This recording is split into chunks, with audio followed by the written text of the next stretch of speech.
Autant briser la glace tout de suite, dès maintenant. Pourquoi briser la glace? Parce que on va parler d'un long métrage d'animation, encore un film indépendant, évidemment. Vous savez que j'apprécie particulièrement les films indépendants par leur créativité, leur talent, et tout ça, tout ce que ça peut apporter en termes d'innovation. Et bien là, on va parler d'un long métrage d'animation indépendant qui a fait beaucoup parler, qui a fait son chemin pendant de nombreuses années, qui est devenu un petit peu un film culte pour beaucoup de passionnés, en tout cas des grands amateurs d'art, et notamment d'art graphique, et notamment les fans de Frank Frazetta, qui est une référence en matière d'illustration fantastique et dans le monde de l'heroic fantasy, et dans le monde des comics, aussi de la bande dessinée. Je vais parler bien évidemment du film Tigra, la glace et le feu, ou alors en anglais Fire and Ice.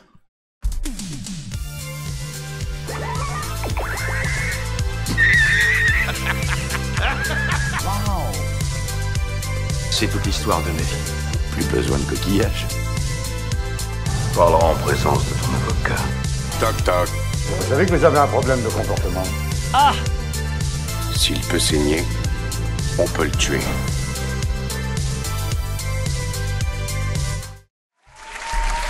Bonjour à tous les amis, j'espère que vous avez la forme, que vous avez la pêche, que vous avez lu plein de BD, que vous avez regardé plein de films, et notamment que vous avez regardé les derniers films, les derniers liens que je vous ai envoyés. Que ce soit le court-métrage ZVP ou encore la vidéo réalisée 100% avec l'IA, le petit court-métrage de Star Wars, n'est-ce pas? Mais là aujourd'hui, on va revenir, aux méthodes anciennes. Voilà, parce qu'à l'époque, on savait faire les bonnes choses, on savait comment travailler. Voilà. On avait le sens du travail, le sens de l'effort, le goût de l'envie de faire des trucs bien, en fait, de faire du bon travail. Voilà. J'ai du mal à trouver les mots parce que je reste encore sans voix. À chaque fois que je vois les images de ce film d'animation incroyable, qui s'appelle Tigra, la glace et le feu. Je ne sais pas si vous le connaissez, mais on va découvrir tout ça ensemble si ce n'est pas le cas. Peut-être que certains d'entre vous connaissent déjà ce film. Mais avant de continuer plus loin, évidemment, je vous invite dès maintenant à liker, à partager cette vidéo, à vous abonner à la chaîne si vous venez juste d'arriver. Vous inquiétez pas, ça va bien se passer. Vous êtes dans la dose de geek. L'émission dédiée à la culture geek, la culture pop, sur internet, sur YouTube, toutes les semaines, avec votre serviteur en la personne de Dose Geek sur la TV42. N'hésitez pas à venir grossir les rangs de la communauté de la TV42, c'est très important. C'est une chaîne assez jeune. On a débuté en faisant des lives sur Twitch. Maintenant, Twitch, ça marche plus trop. Donc j'ai décidé de changer le format et puis de déplacer les vidéos maintenant sur des vidéos faites sur YouTube. Et depuis quelques mois, on essaye de faire grandir progressivement la chaîne en faisant des vidéos autour de toute cette culture toutes les semaines. Revenir ou vous faire découvrir des projets, des icônes, des emblèmes, des symboles de toute cette culture qui a marqué des gens de mon âge, de la trentaine, la quarantaine, pendant des décennies. Et c'est aussi un bon moyen aussi de faire découvrir à la génération d'aujourd'hui, et même à la génération Z, tous ces détails de la culture générale. Quelque part, c'est de la culture générale, hein. C'est du patrimoine. Toutes ces œuvres artistiques et tout ça, ça a contribué à construire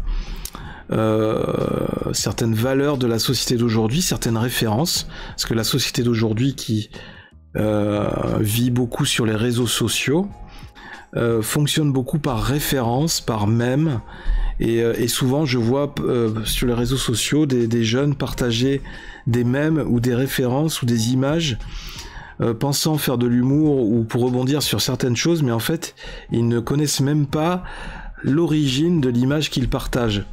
Et donc, si ce genre de vidéo peut aider à faire le jour, faire la lumière sur certains sujets ou certaines références à toute cette culture, et au moins, je n'aurais pas fait tout ce travail pour rien, ce sera un petit plaisir, une petite satisfaction personnelle. Mais je ne m'attarde pas plus, puisque entrons tout de suite dans l'antre de la bête, entrons dans l'univers de la glace et le feu, avec les deux protagonistes qu'on voit sur l'image, qui ont été dessinés par Frank Frazetta, puisque à l'origine ce film d'animation avait été inspiré des illustrations réalisées par cet artiste incroyable. Mais revenons d'abord au film d'animation, parce que ça c'est une illustration. Donc là on voit les deux personnages principaux, hein, des personnages un peu de barbares dans un monde primitif, qui sont attaqués par des créatures hybrides, des créatures entre mi-homme, orque ou je sais pas quoi, ou mutants ou créatures très primitives. Donc vous pouvez aujourd'hui, sachez-le, vous pouvez visionner le long métrage d'animation dans sa version intégrale sur YouTube, mais en version anglaise. Alors vous pouvez peut-être activer les sous-titres, parce qu'avec Google Translate, maintenant avec l'IA, c'est assez fidèle, je trouve, la traduction s'améliore de jour en jour. Et donc vous sachez que vous avez ce film qui est dispo actuellement sur YouTube. Alors on suit le personnage de Tigra, cette jeune princesse qui est enlevée par des créatures sauvages, qui ont été envoyées par un magicien noir, un démon, enfin un prince des ténèbres. Et lui c'est le héros, le personnage principal, mais c'est pas tellement lui le personnage le plus intéressant dans ce film. Donc il va retrouver la princesse évidemment, hein, parce que quasiment la totalité du film c'est il court à la recherche de cette princesse pour la libérer. Donc vous voyez qu'il y a souvent des plans très suggestifs, hein, puisque c'était les années 80, 70, 80, donc où l'heroic fantasy, la SF, c'était souvent synonyme de ce côté sexy, hein, très sensuel. Et on retrouve ce côté un petit peu métal hurlant aussi, où les personnages sont souvent tout nus, sont souvent très nus, avec des tenues très légères. Et ça mettait en valeur les formes très sensuelles des femmes surtout. Et le personnage que je trouve très intéressant dans ce film, c'est ce personnage de barbare masqué, avec un masque en peau de bête sur le visage, qui utilise une hache pour se battre. C'est un personnage mystérieux, on voit jamais son visage pendant le film, et je trouve qu'il est très intéressant. Une sorte de justicier masqué. Et donc allons sur la fiche Wikipédia. Tigra, la glace et le feu. Parce que Tigra c'est le nom de la princesse. C'est un film d'animation américain de fantasy réalisé par Ralph Bakshi en collaboration avec l'illustrateur Frank Frazetta, sorti en 1983.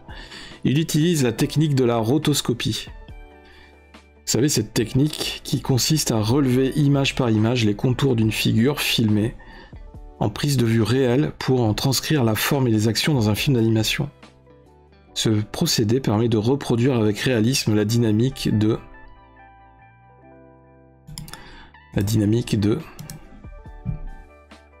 des mouvements des sujets filmés.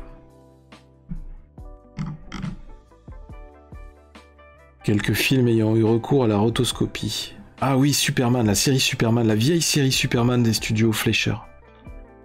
Oui, c'est très bien animé d'ailleurs. Blanche-Neige et les 7 nains, La Belle au bois dormant, La Reine des Neiges, Qui veut la peau de Roger Rabbit, La Petite Sirène. Je m'attarde sur des films les plus connus, A Scanner Darkly effectivement, avec Keanu Reeves.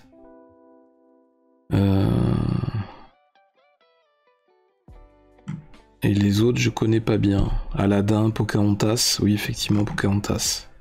Quelques jeux vidéo faits comme ça aussi, Prince of Persia, Commander Blood. Ok. Donc Heroic Fantasy, vous l'aurez compris. Tiens, au scénario, il y a Jerry Conway, qui a aussi œuvré dans les scénarios de comics chez Marvel, avec notamment Spider-Man. On a Roy Thomas aussi au niveau scénario. Film de 88 minutes, réalisé en 83. À l'aube de l'humanité naquit une puissante souveraine et une sorcière de talent, capable de maîtriser les arts occultes. Reine Juliana, dame de Pic des Glaces et maîtresse du royaume des Glaces du Nord. Voulant étendre son royaume, Juliana donna naissance à un fils, le terrible prince Nécron. Plus puissant encore dans les arts occultes qu'elle ne l'était, et avec les pouvoirs de son enfant, elle poussa la glace de plus en plus au sud et déploya une armée de sous-hommes pour écraser toute résistance, massacrant sans pitié et asservissant petit à petit l'humanité. Ce sont les scènes auxquelles on a assisté. Le reste des peuples libres se regroupa sous l'égide du roi Jarol, seigneur de Garde-Feu et maître du puissant royaume du Feu du Sud, dernière place forte à résister à la conquête de la glace septentrionale. Afin de conquérir le puissant royaume austral sans combattre son armée, la reine Juliana envoie ses sbires kidnapper la fille du roi Jarol, la princesse Tigra, pour la marier au prince Nécron. Mais au cours de l'enlèvement, Tigra parvient à s'extirper des mains de ses ravisseurs, et durant sa fuite, son chemin croise celui du guerrier Lame, ou Larn, non je pense que c'est Lame, dont elle s'éprend, donc c'est le blond. Ensemble, accompagnés du mystérieux homme masqué Dark Wolf, ils mettront tout en œuvre pour vaincre Juliana et Nécron afin que le bien triomphe des forces du mal. Production américaine, produit par la Fox, 20th Century Fox. Budget 1,2 million de dollars. D'accord. Parmi les dessinateurs employés pour le film se trouve James Gurney, qui est peintre de décors. Il se fait connaître par la suite pour ses livres développant l'univers de Dinotopia. Parmi les chargés d'animation figure Peter Chung, non crédité au générique, qui devient par la suite réalisateur de longs métrages et de séries animées. Le film sort en Allemagne de l'Ouest le 25 mars 83 et y rapporte 879 422 $. Il sort aux États-Unis le 26 août 83. Exploité dans 89 salles, à sa sortie, il rapporte 263 238 $ pendant le premier week-end, et son exploitation aux États-Unis rapporte au total 760 883 $ américains. C'est pas énorme, hein. L'exploitation mondiale du film parvient donc à couvrir tout juste ses frais, puisqu'il avait coûté environ 1 200 000 $. Mais le film reste un échec financier qui empêche pendant quelque temps Bakshi de réaliser d'autres longs métrages d'animation. C'est triste, hein. Parce qu'on sent qu'il y a de la volonté de bien faire, il y a des bons éléments de scénario, il y a quelque chose dans ce film, hein. Sorti en vidéo en France, le film est édité en DVD Zone 2 par Opening en 2007, en VO, VF et VO sous-titré. Dans une édition en 2 DVD incluant plusieurs vidéos, Tigra, La glace et le feu, journal de bord, Bakshi par Frazetta, et un documentaire Frazetta, toile de feu, consacré à l'illustrateur Frank Frazetta, dont le film reprend le style graphique. L'édition contenait également un fac-similé d'un numéro de la revue Métal Hurlant de 2003 consacré au film. Vous voyez, j'en parlais de Métal Hurlant, c'est vrai qu'on retrouve c'est tout cet univers graphique, hein. C'est tout à fait cohérent avec le style graphique de l'époque. Ça témoigne d'un art, d'un style artistique de l'époque, des années 80. Encore une fois.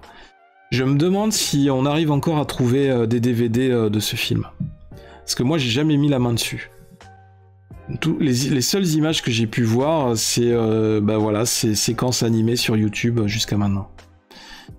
Projet de remake. En mai 2010, Robert Rodriguez, qui a fait Hellboy, tout ça, annonce avoir acquis les droits du film afin d'en réaliser un remake produit par son studio, Troublemaker Studio. La mort de Frazetta en mai 2010 empêche l'illustrateur de prendre part au projet. Lors de l'édition 2011 de la Comic-Con, Rodriguez indique avoir travaillé avec les ayants droit de l'illustrateur Frank Frazetta afin de réaliser un film en prise de vue réelle. Ah, donc du coup, ce serait même pas un film d'animation, c'est un film avec des vrais acteurs. Le début du tournage est alors prévu pour début 2012. Mais en novembre 2014, Robert Rodriguez affirme sa volonté de mener à bien ce projet et qu'il souhaite commencer le tournage courant 2015.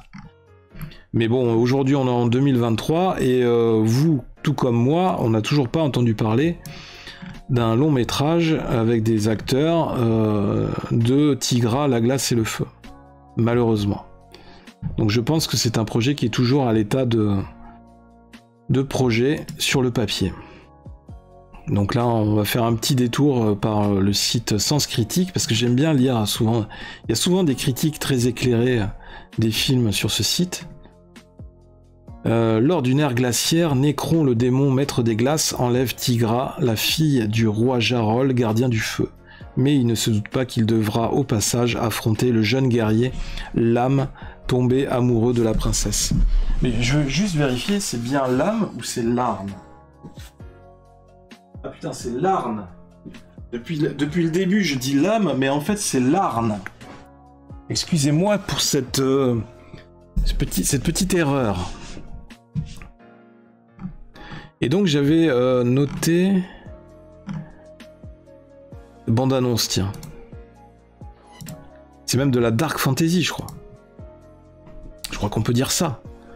Alors je suis pas fan du titre, du titrage, mais, enfin de la typo et des couleurs. Je trouve que le rouge et le bleu comme ça se marie pas bien.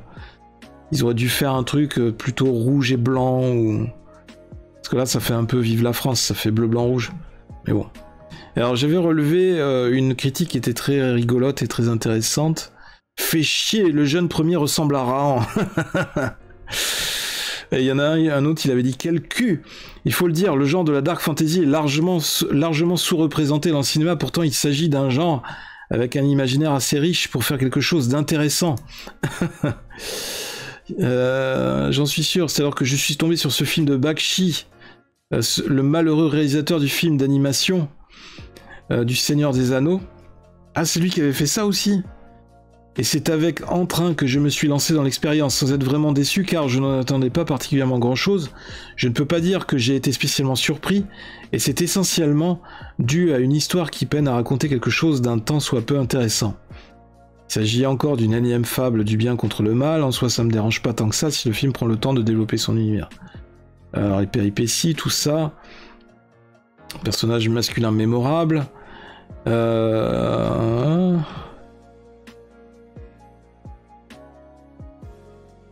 ouais, un film qu'on ne saurait recommander qu'aux plus assoiffés de dark fantasy. Tout ça, ok. Mais bon, lui, ce qui l'a intéressé dans le film, c'est évidemment ses plans de cul. Où on voit les fesses de la princesse. J'ai revu avec un grand plaisir ce dessin animé que je n'avais pas revu depuis une vieille VHS dans les années 80. Waouh, ça ne me rajeunit pas ce genre de spectacle, mais j'ai adoré. Alors, on va aller sur celui qui avait mis 9 sur 10. Ouais, fait chier, le jeune premier ressemble à Rahan. Bakshi frappe très fort avec cet animé, il s'agit d'un excellent sword and sorcery, puisant dans les œuvres les plus matricielles de ce genre littéraire. Conan et Elric y ayant de jouissifs et puissants avatars, les dessins sont du regretté Frazetta et concourent à donner à ce métrage une ambiance inimitable, rappelant ses sublimes huiles. Frazetta s'est surtout fait connaître dans les 60s pour ses incroyables couvertures de recueils de nouvelles de Conan mises en ordre et complétées par le béotien et criminel Lion Sprague de Caen. Je connais pas. Le pitch narre le combat entre le bien et le mal, le feu et la glace, les débuts de la civilisation et l'animalité. L'histoire se déroule au sein d'une très antique ère glaciaire au cours de laquelle les humains civilisés depuis peu luttent contre un puissant nécromancien dont le but est de conquérir leur terre tempérée. Pour cela, il fait déferler, grâce à sa sorcellerie obscure, les glaciers nordiques vers le sud et harangue ses hordes simiesques afin qu'elles aillent semer la mort, le viol et le pillage. Un conflit sympa en somme, Les bons connaissent vraisemblablement l'usage du fer, vivent dans une forteresse inexpugnable, construite sur les flancs d'un volcan, et ont dompté des ptérodactyles qu'ils enfourchent pour partir guerroyer. À cette toile de fond vont venir se greffer les personnages qui nous intéressent, un barbare vêtu d'une peau de loup, Darkwolf maniant la hache comme personne et recherchant la vengeance, Tigra aux fesses calipige, la fille du bon roi, grâce à moi vous avez appris un nouveau mot aujourd'hui, calipige, la fille du bon roi dont l'enlèvement par les séides de Nécron sera le principal fil conducteur du récit, et un sourahan de l'âge du cuivre, Larn. D'ailleurs, je suis étonné qu'à aucun moment dans le film, quand les sous-hommes ont enlevé la princesse avec eux et qu'ils la trimballent à travers la jungle, pendant à peu près une demi-heure, 3/4 d'heure, à aucun moment, il n'y en a aucun qui essaye de la violer ou d'abuser d'elle physiquement. Ils ont dû recevoir la consigne de ne pas la toucher. Donc elle est enchaînée et tout, elle est en sous-vêtements, mais personne ne la touche. Enfin, non. Sinon, ils sont maudits jusqu'à la 10e génération. C'est le petit truc rigolo, la petite incohérence dans le scénario. Larn, c'est lui qui se la tapera. Ils vont vivre des aventures avec des hommes singes à pourfendre, des monstres, une sorcière secondée par un géant mongolien, une captivité mal vécue pour Tigra, influence whip, je sais pas ce que ça veut dire. Nécron, le méchant, est un parfait dégénéré doté de pouvoirs supra-humains. Le fait que sa sorcière de mer le domine et le manipule ne fait qu'accroître sa folie et le rend encore plus dangereux. Le barbare est un guerrier hors du commun et a un compte en suspens avec la mère de Nécron. Il est peut-être le père de ce dernier. Le blondinet, on s'en cogne. Pourtant, c'est lui le perso principal, et c'est la seule raison pour laquelle je n'ai pas mis 10. Oui, c'est vrai que moi-même, j'ai pas réussi à accrocher au héros, au petit blondinet. J'ai plus accroché au barbare masqué, à Darkwolf, qui est le personnage secondaire. C'est souvent les personnages secondaires qui sont les plus intéressants. C'est là où c'est difficile, d'ailleurs, le côté difficile d'écrire un scénario, un bon scénario avec un personnage principal attachant, et qu'on a envie de suivre. Et alors, là, on a fait le tour du film, donc on a bien compris que ça a été un échec commercial cuisant pour son réalisateur, qui a eu du mal à s'en remettre les années qui ont suivi. D'ailleurs, je ne sais pas s'il a réussi à produire d'autres projets aussi créatifs par la suite. Et c'est bien dommage pour lui, parce qu'il aurait mérité bien plus. Quand on voit qu'un certain BHL n'a aucun problème pour financer ses propres films qui sont 10 fois moins qualitatifs et qui sont 100 fois moins rentables. Mais c'est pas grave, on continue à les financer avec les fonds publics. J'en vois toujours des petites piques au passage, Je sais pas combien de temps je vais le faire, mais ça va me mettre du temps avant d'arriver à digérer les attaques de ce personnage. Et donc l'aventure de La Glace et le Feu ne s'est pas arrêtée là, puisqu'on peut voir sur le site Comics Blog que ça a donné suite à des comics, une série de comics chez Dynamite. Alors là, j'ai du mal à lire parce que c'est un peu écrit petit, mais bon, vous avez compris, c'est Dynamite Comics, je crois. Oui, ou la franchise Dynamite qui a racheté les droits pour prolonger l'histoire et faire une suite. Donc là, on retrouve les illustrations de Frazetta. C'est magnifique, Et donc, j'ai retrouvé... Donc, je vous mettrai le lien de l'article. J'ai retrouvé les comics sur Amazon. Alors, c'est disponible en format Kindle, donc en format numérique. Malheureusement. Et Dieu sait que format Kindle, j'arrive pas c'est mal foutu. Je déteste le format Kindle. J'arrive pas à le faire marcher.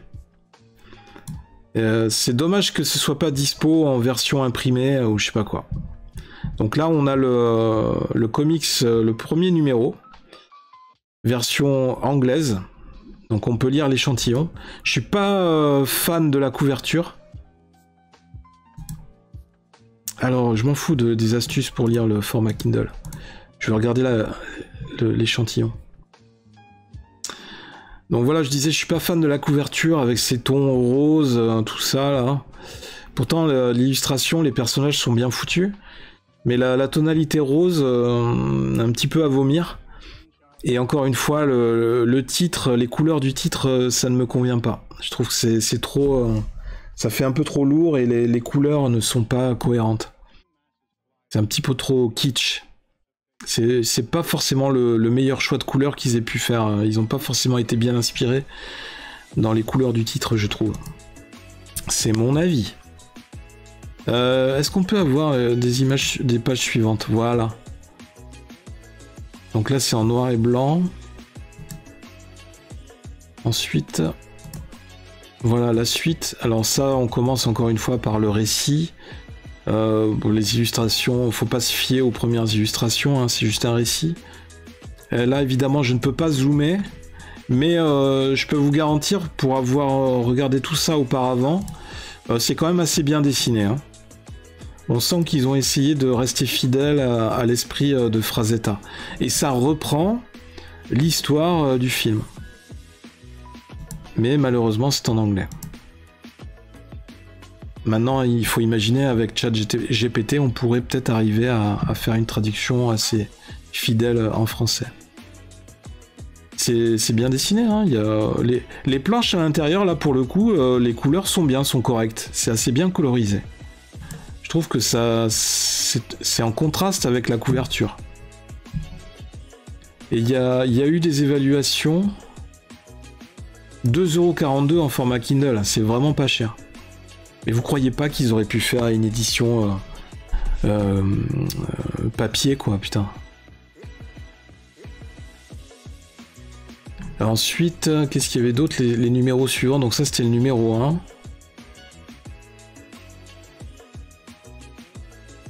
Scénarisé par Bill Willingham et dessiné par Leonardo Manco. Couverture par Bill Sienkiewicz, qui est connu hein, dans les comics. Ensuite, le numéro 2. Le dessin est un petit peu moins de qualité, je dirais. Mais le personnage, là, ce personnage masqué, il y aurait de quoi faire un personnage de héros de comics. Il a tout à fait la carrure. Il fait penser à Conan, mais avec le masque. Et avec sa hache. Et ça, c'est des illustrations réalisées en préparation de la BD, enfin des comics. Le comics est sorti... Est-ce qu'on a la date quelque part? Chez Dynamite... C'était marqué... L'article, il datait de 2022. Donc c'est récent, hein. Les comics datent de l'an dernier, quoi, en fait.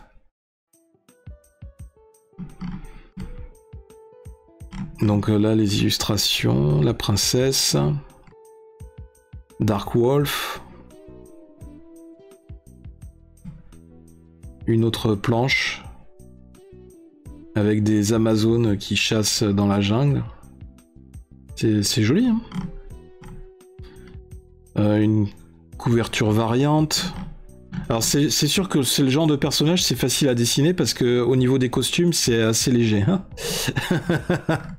Ça va vite à dessiner. Ça, c'était une autre couverture variante pour le numéro 2, avec la sorcière. Donc voilà. On va rester sur ça. Fire and Ice, la glace et le feu. Ainsi s'achève cette vidéo sur ce film incroyable, ce long métrage d'animation, La glace et le feu, Fire and Ice. J'espère que vous aurez apprécié cette vidéo et du moins que vous aurez pu apprendre de nouvelles choses concernant tout ce qui est produit en termes de cinéma d'animation. Est-ce que j'ai réussi à vous faire découvrir quelque chose de nouveau, malgré le fait que ce soit ancien, puisque c'est quand même un film qui date de 1983. Je pense que ça vaut le détour, honnêtement. Donc n'hésitez pas à aller voir les extraits, à aller visionner le film d'animation. Je pense que ce sera une bonne expérience en soi. Et bien évidemment, n'hésitez pas à me mettre vos réactions dans les commentaires de cette vidéo, à me dire ce que vous en pensez. Est-ce que... Et si vous avez réussi à mettre la main sur les DVD, ou peut-être même si vous avez acheté la BD, le comics au format Kindle, et ce que vous en avez pensé. Tout est possible, hein. Vous êtes libre de faire vos achats. D'ailleurs, je vous rappelle qu'on s'approche de la période des fêtes. Donc pourquoi pas imaginer un petit achat. Mais même chercher un DVD, aujourd'hui, chercher un DVD, je pense qu'on peut trouver un DVD d'occasion. DVD neuf du film, je pense que c'est quasiment impossible à trouver aujourd'hui. Mais un DVD d'occasion, je pense qu'on doit pouvoir arriver à trouver ça sur eBay, ou sur des sites comme Rakuten, ou des choses comme ça.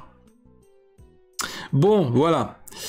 C'était le feu, la glace et le feu, et non pas le feu et la glace. C'était DosGeek. Merci d'être resté jusqu'au bout, d'être encore là. Et si vous êtes encore là, vous avez encore un petit peu d'énergie pour mettre un like, pour partager la vidéo et pour vous abonner éventuellement à la vidéo, à la chaîne. Et évidemment, si vous êtes déjà abonné, je vous invite à vous désabonner et à vous réabonner, juste pour le geste.